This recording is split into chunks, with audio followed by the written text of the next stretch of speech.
Allegations of digital art theft have rocked the world of Magic the Gathering, the effect of which has actually caused Wizards of the Coast to rapidly come out and make an official statement on the situation.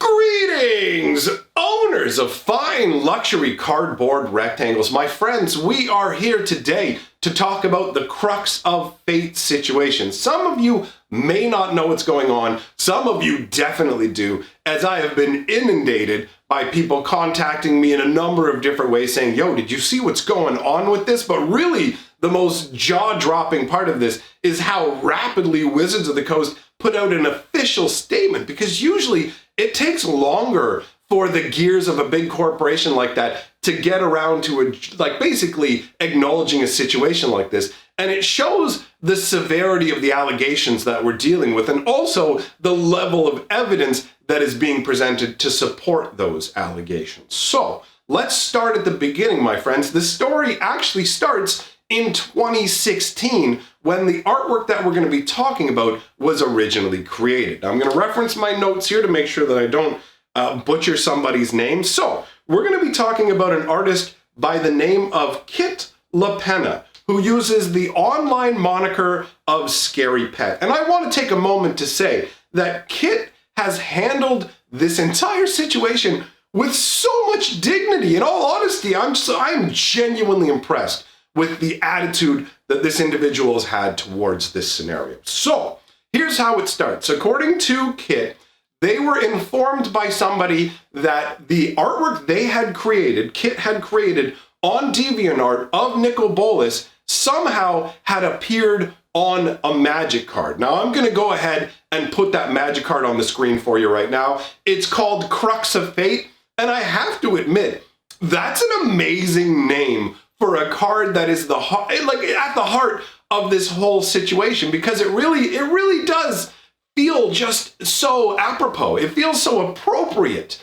to have this as a name for something that feels so fateful. All right, so take a look at the artwork that you see on the screen here. On the right-hand side, you're going to see that there is a Nicol Bolas, right? Nicol Bolas is facing off against Ugin. This is a redone version of a previous printed card, right? This is a reprint that's going to be in Strixhaven. Now, what happened was some eagle-eyed individual saw the artwork and was like, wait a minute, I've seen this somewhere. So they went to the DeviantArt and said, Kit, it looks like somebody has used your artwork. To which she was like, really? Wait, what's going on? Kind of reaction. And then went and took a look at it and decided, yes, it definitely seems to me that this individual is using my artwork. So instead of going on Twitter and making this angry rant post, Kit took the high road in terms of just doing kind of a tongue-in-cheek sort of little video. You can actually see it on their Twitter account. It's about a minute long. And essentially, it breaks down that this Nicol Bolas does indeed pretty much be an exact match for what you see in the Deviant artwork. At least that's the way it appears to me, given the information that's provided. So in his little Twitter post that he did there, he basically takes different components of his artwork and overlays it on top of the Crux of Fate artwork. And that's where it starts to get really unfortunate seeming, because when you look at it, you go, oh, this looks really bad. First of all, he starts out by matching the Nicol Bolas head, okay? Exact match, identical match. Then he goes about showing that the hands, like the posture of the hands and everything like that, is an exact match right down to the folds of the hands. Now, there was an issue where the body wasn't an exact match, but Kit pointed out that in this case, that's because the DeviantArt watermark was there and would probably have to remove that and redo the body. So there is a minor variation. But if you take a look at the Deviant artwork and you take a look at this just based on what they were saying, it already looks pretty bad, but it actually goes a step further in that the Nicol Bolas that is illustrated here, right? It's shown in the Crux of Fate and on the DeviantArt. They both have one feature in common that really sticks out. And that's the fact that Nicol Bolas actually has 5 digits on his hand. that's not normal, unless you go all the way back to the very beginning of Magic, because the very first rendition of Nicol Bolas, he did actually have like a 5-digit hand, but they basically threw that concept for Nicol Bolas away and reconcepted him. And so for the longest time, Nicol Bolas has had 3 fingers. He doesn't have 5. But yet this artwork that is shown on a Magic card right here shows the exact same 5 digits in the exact same position that is shown on the Deviant art. So it's logical that people would come to the conclusion that this is indeed a direct copy of that original artwork. Honestly, the 5-digit thing was what clinched it for me. Up until that point, I was just like, okay, you know what? I can see some people are saying, yes, you know, this is definitely it. Some people are going, you know what? I don't know. Because the thing is, if you put 10 different pictures of Nicol Bolas up, they all look really similar. So I can understand people's doubt. But when it comes to the 5-finger aspect, that's not something you're going to see in official Magic, because they have a style guide that needs to be followed, right? You're supposed to represent these characters the way that they're designed. So I'm genuinely flabbergasted that Wizards, whoever is in charge of checking the artwork and making sure it's okay, massively messed up with their job by allowing a 5-digit Nicol Bolas to slip through. And actually, on the point of the 5-fingered Nicol Bolas, another thing that increased my respect for this individual, for Scary Pet, was when they found out that, oh, Nicol Bolas actually has 3 fingers and I gave him 5, they made a little meme where they had Nicol Bolas looking at his hand and he's got 3 fingers and he's like, yeah, and then it shows it with the 5 fingers that he did and he goes, he's all frowny. I love it. The dude that this has happened to has such a good attitude. And here's where it gets even like more frustrating from the perspective of looking at it through the eyes of the individual this happened to. Scary Pet actively wants to be a Magic the Gathering artist and has submitted numerous attempts to do artwork for Wizards of the Coast that never met with them actually getting hired. And yet another artist is somehow making artwork that looks exactly the same as this individual here. So you end up with, from their perspective, they're saying, this is my art. Now, this is my art on a Magic card. But Magic the Gathering, Wizards of the Coast, never gave me a commission. I never got to live the dream of having my art be on a card, except in this fashion. Again, the tongue-in-cheek joking that they did on Twitter over this situation, they were basically like, hey, I got my art on a Magic card. Like, I have to applaud the fact that they weren't just foaming at the mouth. Like, I can't even imagine how angry I would be if I wanted to be a Magic artist, had submitted multiple attempts to become one, had not gotten through the process, and then yet somehow some artwork that I did was deemed good enough through this perspective. Because if this is indeed his original artwork on the card, then you've got a scenario where your artwork clearly is good enough for a Magic card.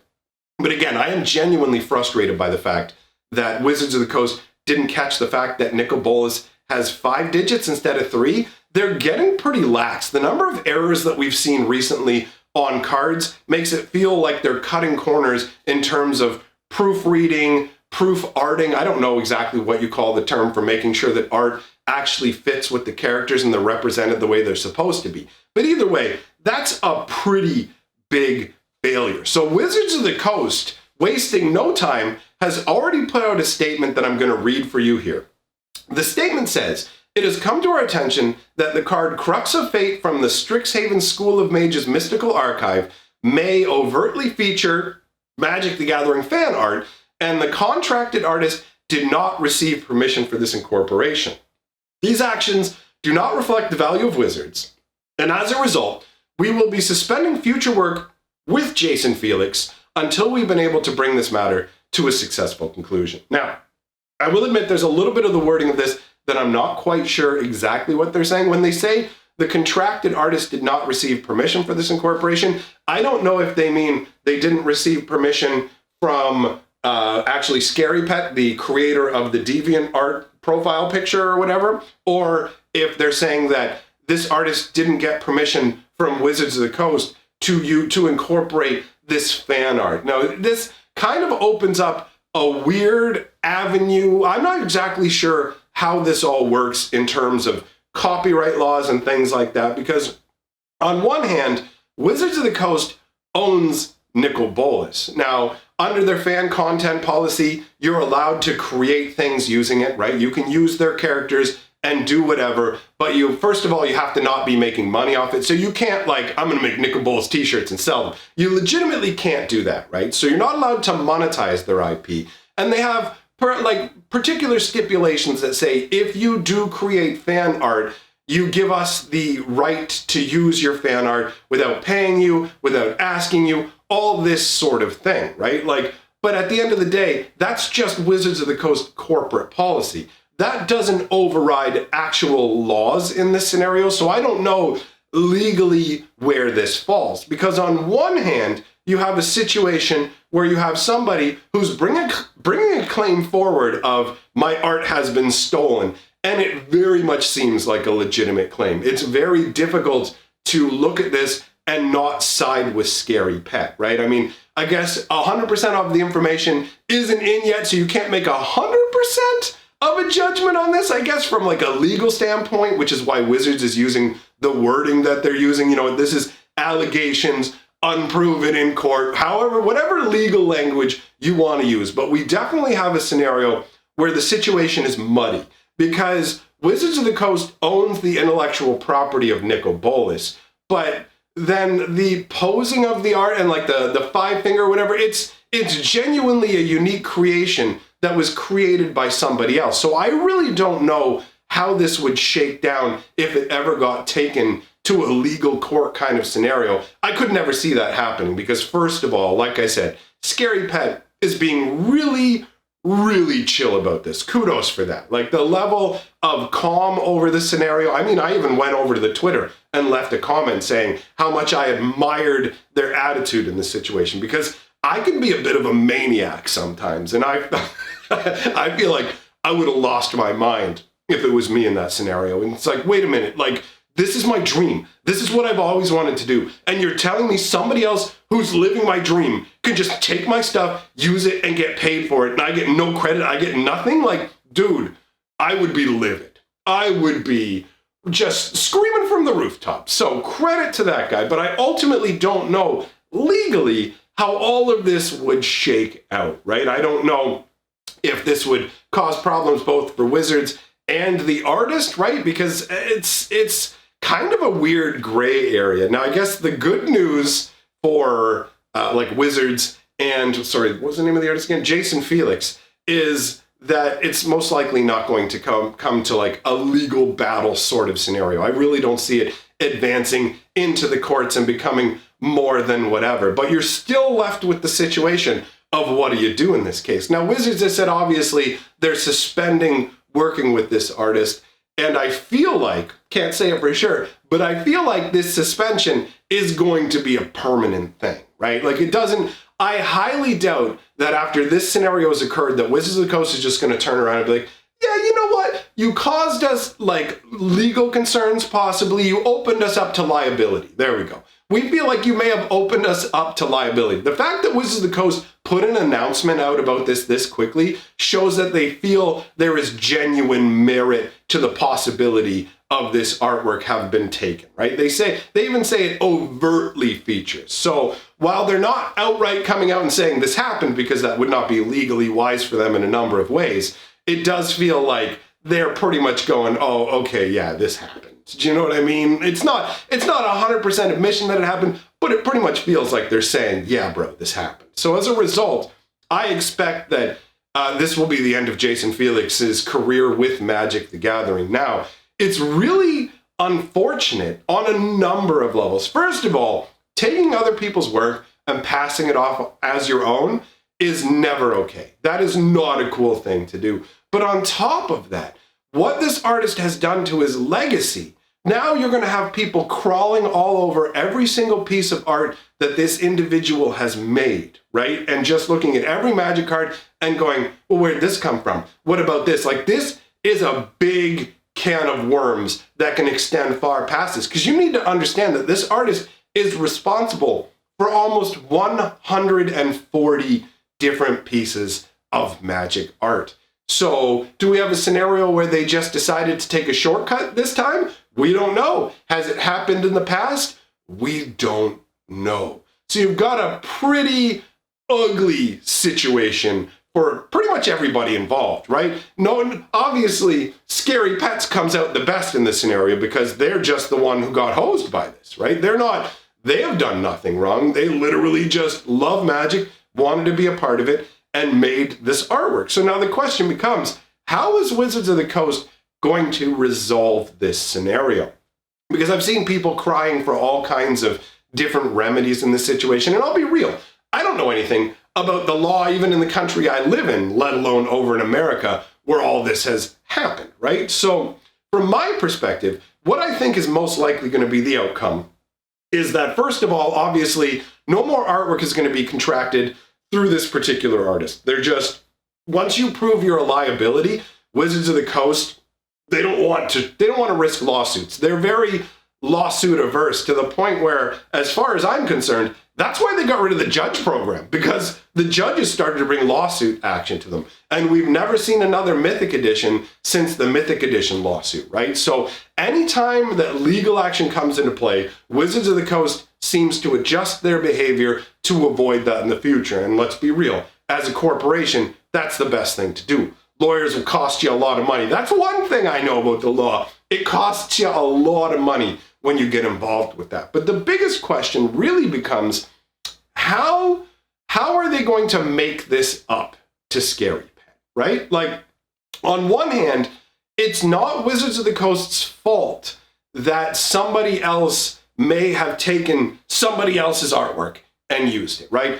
That's not Wizards of the Coast's fault that somebody else made that choice, but it is their problem. Do you know what I mean? Like, they didn't do that, but ultimately, even though they didn't do it, it's like whoever's at the top is responsible for everything that happens underneath. If you're at the very top of a company, you're responsible for every trickle down level, and you have to take accountability for that. So while Wizards of the Coast didn't go out of their way to create this scenario, they're responsible for it, right? They're the ones who printed this artwork. It exists now. There's no going back. The cards have all been like printed out at the printer. Like, this stuff will be in our hands in a very short period of time. So basically the barn doors are open. The horses have run off. And now it's up to Wizards of the Coast to determine what they're going to do to make it up. And I assume what's going to happen is Wizards of the Coast is going to do something as a token of goodwill. Now, there are people who are saying